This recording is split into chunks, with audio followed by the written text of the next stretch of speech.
Hey guys, welcome to The Bite. My name is Jackie. Today's video is on my favorite tea in the world. This is Shai Marmieh. Marmية just refers to the dried sage that goes into the tea to flavor it, and it gives the tea a beautiful floral, just a very special note, and it's kind of, to me, it's very calming. It's kind of like my substitute for chamomile. I grew up drinking this with my parents on a Sunday morning with my full Arabi breakfast with hummus and falafel and mtabbal or baba ganoush and vegetables and pickles and breads and cheeses, and this tea completes that breakfast. The most traditional thing in the world for me, and this just brings me home to my parents. I'm gonna bring you in closer so that you can see what the marmiyeh looks like. So this is what the marmiyeh looks like. You can see that the stems are still intact and they're very just fibrous. I strictly use this for tea. You could also use it to like flavor things, kind of like simple syrup, but you don't really want to eat this. It's just really not meant for that. It's just a good flavoring element. This is dried mint. I also add this to the tea.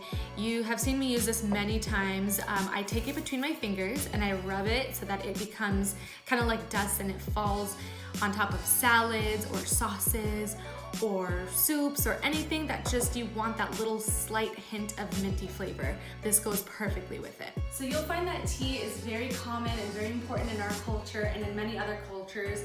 You drink it when you wake up and when you go to bed, and throw in a little bit of coffee in the middle of the day as well. Couple of notes about the tea. You may find that we also use a lot of fresh mint, but in this tea in particular, I like the flavor of the sage to shine through. And by using fresh mint, I feel like it competes too much with the flavor of the sage.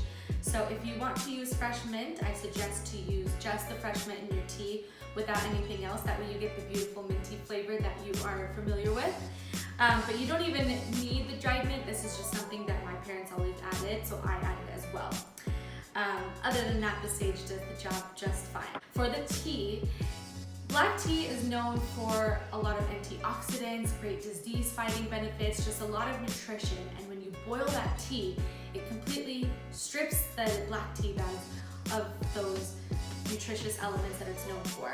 So what I suggest to do is keep the tea kind of just below boiling, between like 185 to about 200 degrees, so that you're getting the flavor and the benefits of the tea.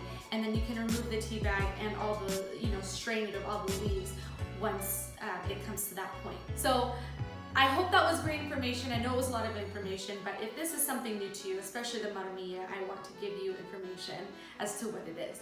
So I hope you try it, I hope you enjoy it, and let's get into the video.